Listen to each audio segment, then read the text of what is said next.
অবশেষে মোথাবাড়িতে শুভেন্দু আক্রান্তদের পাশে থাকার বার্তা দিলেন বিরোধী দলনেতা। অবশেষে দীর্ঘ প্রতীক্ষার পর মালদার মোথাবাড়িতে পৌঁছালেন বিধানসভার বিজেপি বিরোধী দলনেতা শুভেন্দু অধিকারী। হাইকোর্টের অনুমতি নিয়ে আজ অর্থাৎ শুক্রবার তিনি মোথাবাড়িতে যান। আমরা সকলেই জানি গত 28শে মার্চ মোথাবাড়িতে দুই গোষ্ঠীর মধ্যে সংঘর্ষের ঘটনা ঘটে, যার জেরে অভিযোগ ওঠে বহু দোকানপাট ও ঘরবাড়ি ভাঙচুর হয়। এইবার সেই ঘটনার পরিপ্রেক্ষিতে শুভেন্দু অধিকারী ক্ষতিগ্রস্ত পরিবারগুলির সঙ্গে দেখা করেন এবং ঘটনাস্থলে গিয়ে তাদের অভাব অভিযোগ শোনেন এবং তাদের হাতে আর্থিক অনুদান তুলে দেন বলে খবর। এছাড়াও মূলত তাদের পাশে থাকার বার্তা দিতেই শুক্রবার মালদায় উপস্থিত হন তিনি।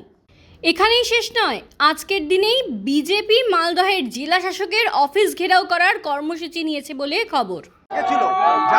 তাদেরকে গ্রেপ্তার করা হয়, যাকে দেখা গেছিল গ্রেপ্তার হয়নি। আমাদের এখানকার 6 জন এফআইআর করে পুলিশ ইনঅ্যাকশনের জন্য উচ্চ আদালতে গেছে। আমরা আইনি লড়াই করব। আর যাদের যা ক্ষতি হয়েছে আমরা অ্যাসেস করেছি, এখানে প্রায় 20 লক্ষ টাকা মতো ক্ষতি হয়েছে।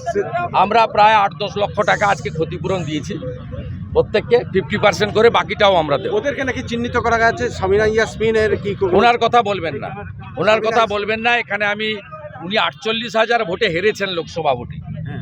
ওনার মূল উদ্দেশ্য হচ্ছে এইসব করে এখানে 66% মুসলিম ভোট আছে, কনসলিডেট করা। মানে এটা ওনার কথা বলবেন না। এটা পরিকল্পনা করে পরিকল্পনা তো আছেই। এখানে তো ঈশা খান চৌধুরী 48,000 লিড পেয়েছে। যন্ত্রণাটা বুঝি আমরা। চলুন আরেকটা